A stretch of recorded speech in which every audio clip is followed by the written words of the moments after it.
Hey, what's up guys, this is Johan, and on this video I'll be doing an update on my 75-gallon aquarium and see how it's come so far.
Alright guys, so here is the 75-gallon aquarium, mixed reef saltwater aquarium, and this is what it looks like after about 3.5 months. I got my queen angel in here. That's been doing really good. That's one of my oldest fish that I've had. My newest fish, the Morse idol, doing really well. One thing about him is he does eat coral, so I have seen him nip at some of my acros. He only does it when he's really hungry and hasn't done it in a while. Then I have my convict angel. That's my hard worker in the tank. That's always eating all types of different algae all over the place. And then next, my Naso Tang. That fish has been doing really well. Although over the past couple weeks it has been attacking its reflection in especially on the glass back there. I did a really thorough clean of the glass, taking off every piece of algae, and it just started attacking the glass and its reflection. But it seems to have calmed down this week, so they are all up now, up on the glass, because they basically want to be fed. Haven't fed them all today just yet. And then I have my two clownfish, so there goes one back there, and they host this frog spawn euphilia. They either hosting this one or that one back there, and those two large euphilias are doing really well. Next fish I have is a firefish that's been doing really well again, and it's just been chilling back here. This is its domain. It's a bit of a shy fish, doesn't really come out of this place as much as it used to, especially with all the big fish. So I was planning on getting a few others, just so it feels a little bit more comfortable and it's not the only one comes out a lot more. So that is basically all the fish I have. Not too many, just a few bit of fish, some for aesthetics, some that keep the glass clean, and some that eat coral. I'm talking about you, Marshall. But those are my fish, and they are doing really well. Nice community tank. Nobody's attacking anybody, even though Marsh Idol again, I see you, is going after coral and is taking up being the boss of the tank. So it is basically nipping at some of the corals, like I say. So one thing I do notice about this Marsh Idol is it does not like shallow water. So if I'm doing a water change and the water is below here, it freaks out and just starts darting all over the place. Next thing is with this guy, since I put him in the 75-gallon after he completed his quarantine, is his thread. So it is a bit long, but it was a lot longer, and that is due to the amount of flow that is in the aquarium. So the higher the flow, the smaller the thing gets, and that's just so he can navigate his way through the rocks better and it doesn't get trapped in anything. So he shed off the end of his little thread, of his little dorsal fin thingy. But he's doing pretty good. So let's go over some of the coral, or I'll try to go over all the coral that I have. So big showpiece in this aquarium is my frog spawn. I've had this one for almost 2.5 years, and for the first year and a half it didn't really do all that good. And then for the last year that I had that, it basically took off, this and that. And then I have one more frag of that same coral right there. All that came from just this one head that had 2 heads, and I put in my 20 gallon for the 20 gallon nano, and you could see the clownfish right in there doing its thing. So after it just took off in the 20 gallon nano, and ever since it's been doing really well. So it's been now just a showpiece of the entire aquarium and being hosted by the clownfish. Next, I have a few selection of harmas. One right here, this is all green. Then back there I have a yellowish greenish one right there, and another goldish yellowish greenish one right there. And I have a couple pieces at the back that's doing really well, and adding a lot of movement in the aquarium. The next coral that I have is this torch coral back here. That one has been going for a little bit of up and down, and now it's finally going for what it needs to go to be more stable. And you can see it back there. It's like a brown torch with green tips. When I first got it, it had like, it was entirely green, well, more of a purple with more green tips, but now it's more of a brownish purple and green tips. So color just faded just a little bit, but it's almost the same color. And then next I have this acropore that you see all over the place. I think it's a bonsai. I have some here, I have some here, and it's just, all of them are from one frag, but they all have different growth patterns. So this one is a little bit more of branchy type versus this one looks like more of a bush. So just the different light and areas that I have it, it's taking off in different patterns, and you can see right there again a bush, but at the same time that is the actual mother colony. So this is up just a little bit smaller than how I got it, and I've taken off many frags from it and just have it everywhere. Not you, move. So like right there and there and there. Then I have this weird coral right here. I think it's some kind of stylophore, doing really nice. I took a few frags from it, and it's completely bounced back. Let me get that in focus. Every time I try to get in focus, the fish coming. Alright, there it goes. Yeah, so you can see it right there if the fish would just stay out of the way. And yeah, so it's I think it's some kind of stylophore, and it's the polyp extension on it is really nice, and it's loving this aquarium. I did get last time I did an update, I wanted to get a bright piece of coral, so that's that one. And another one I did get was this one. I think it's some type of I'm not sure what it is. It's like a, I don't know. I'm not gonna make any suggestions of what it is, if it will focus, but it is like a green skin with, there we go, with some like orange mouth that it looks just like little tentacles, but once you start feeding the aquarium, it basically opens up into a mouth. So when I feed, it totally changes its entire way it looks. I had this stylophora here from the original 75 gallon. This was on its deathbed, and I just broke a few frags off of it and see how it went. Put in the 20 gallon, and they completely bounced back, and now I have this entire head and another head as well. So I have basically 2 heads. These have been in the 75 gallon since the start, so I have a bunch of little heads I could break off if I want to. I'm not sure what type of stylophora this is. It might even be some type of like bird's nest or pavona type thing, but I just call it a stylophora. But it's doing really well. and it's enjoying this aquarium. One coral that I do have that I want to take off, it is sticking off, but I want it to grow a little faster, is this Monte Sparsatosa. I have a frag of it right there. That's a fish eyeball. But yeah, so this is a frag of it right there. I want to take off a little bit faster, and then I have another piece of it right there, but it is being hidden by a snail shell. Yeah, so those are just a bit of the coral. I have some more Montes over here. These have not changed, but they are growing the fastest in the aquarium. And yeah, so as far as the corals go, that pretty much is it. I have a few other frags that's all over the place, like I said. Even like this, these mushroom corals that are here, those are doing really well. But the aquarium is coming along just fine. Nothing too much to complain about. It's actually coming out really, really nice. So I have a brown filter on here, so that's why you could kind of see everything looking brown. But for the most part, the aquarium is doing nice.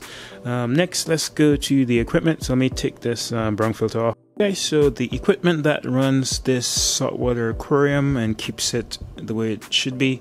I have a gyre 3K right here. Then I have a Jabo PP8 right there, and then back there I have a Canister Filter. I can't remember its name. I put the name across here. That I used to run on my 20 gallon just to polish the aquarium, and that's what it's doing right now. I put carbon in it, and then I have some filter floss in it as well that just polishes it. So it's right back there. You can see that red stripe right there. Then for my lights, I have two black boxes, so one there and one there. So I have this one right now straight, but it's usually at an angle kind of like that, so it points down and it gives the coral, kind of gives a different type of spread instead of straight down. So it shoots the light all the way across to about there. Yep, so lighting simple. Two black box Chinese black box lights, and those take care of the aquarium. I have them on a timer that's plugged into the apex, and then another timer for the white lights right there.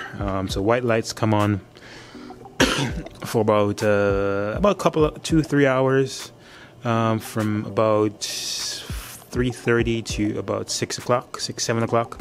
So just 3.5 hours or so. And then the lights are on from 2. I changed it from 12 p.m. to 12 a.m. to 12 to 2 p.m. to 12 a.m. So that's just about 12 hours of light. That takes care of my coral, and they all seem to be happy. I think they have the blues on 100%, and then the whites on like 25%. Now let's go to my main filtration area right back here, and that is, well, not my main filtration, but my secondary filtration, and that is my protein skimmer.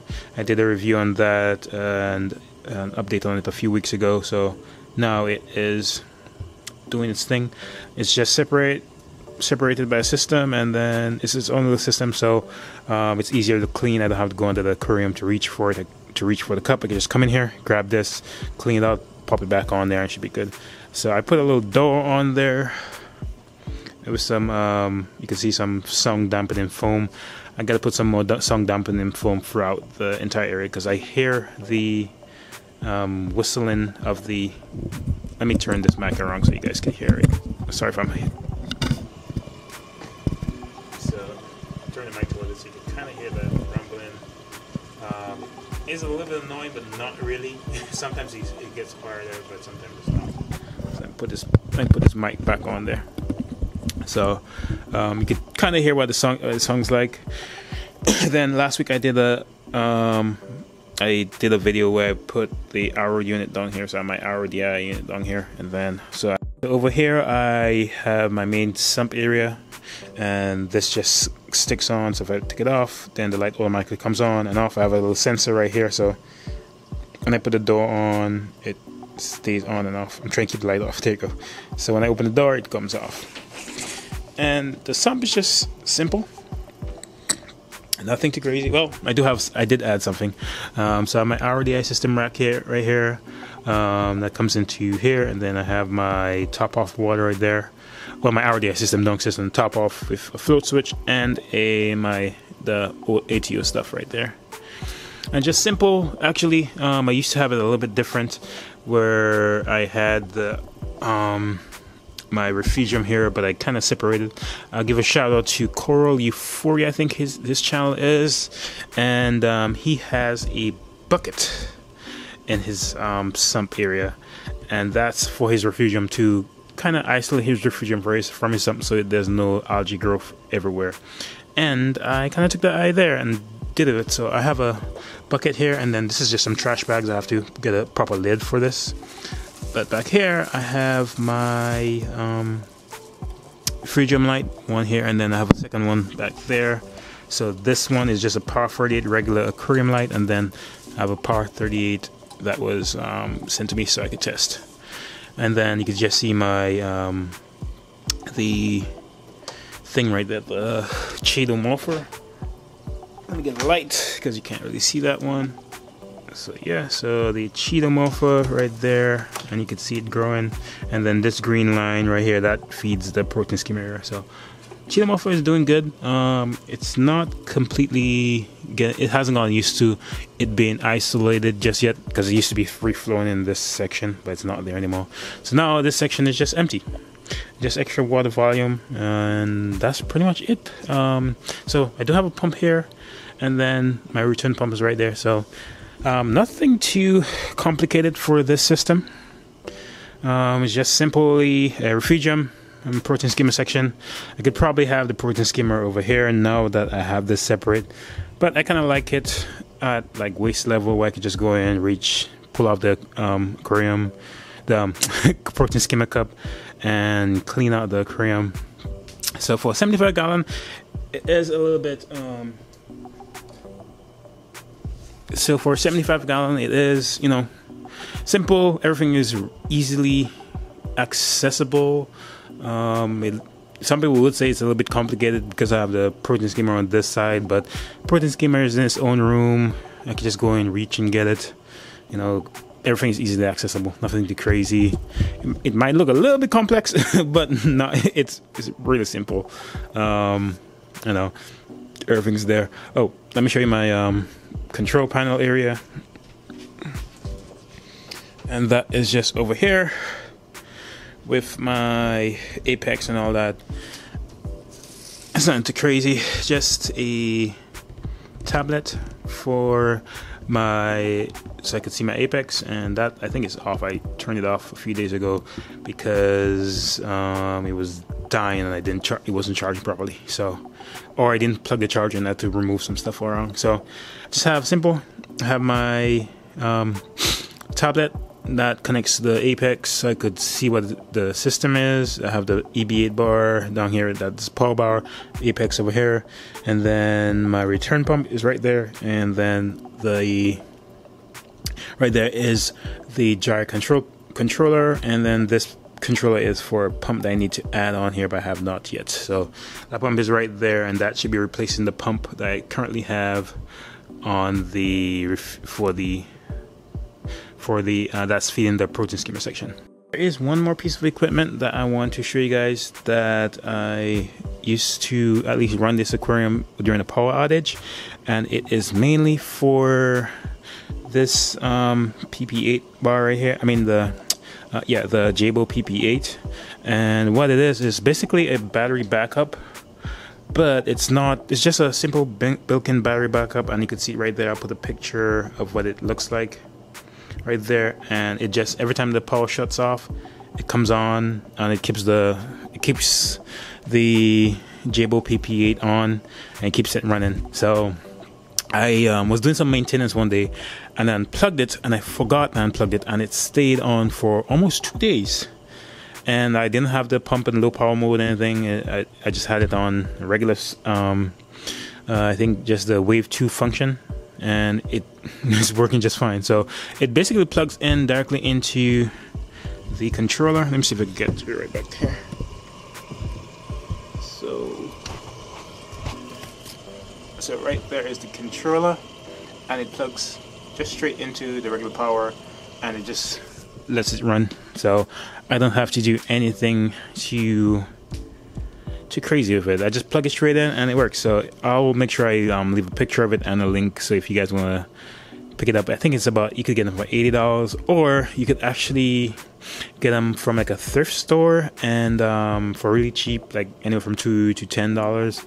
And then what you could do is just buy a battery and that sticks into the back of it, and that way you could keep it charged, and you could basically rotate batteries. I think I may do something to upgrade it where I have it running on multiple batteries, so about 4 batteries run in series. So that way, if I lose power for extended period of time due to weather or whatever, it can run that one pump, and that's going to keep at least the upstairs part of the aquarium running just fine. Alright guys, so that pretty much wraps it up for this update of the 75-gallon aquarium. Everything's doing really well, fish are happy, and I should probably go feed them right now. It's a little bit later during the day and I haven't fed them yet, so they are a bit antsy. Which is fine, because most of them are, well, all of them are omnivores, and they do eat the algae, keep the algae that's on the rock at bay, so they keep the tank really clean. So they're doing really good. So that pretty much wraps it up for this video, guys. If you guys like it, go ahead and hit the like button, and also remember to subscribe. I'll catch you guys in the next one. Look at this guy. Yeah, he's eating air bubbles, so he is definitely hungry. Bye.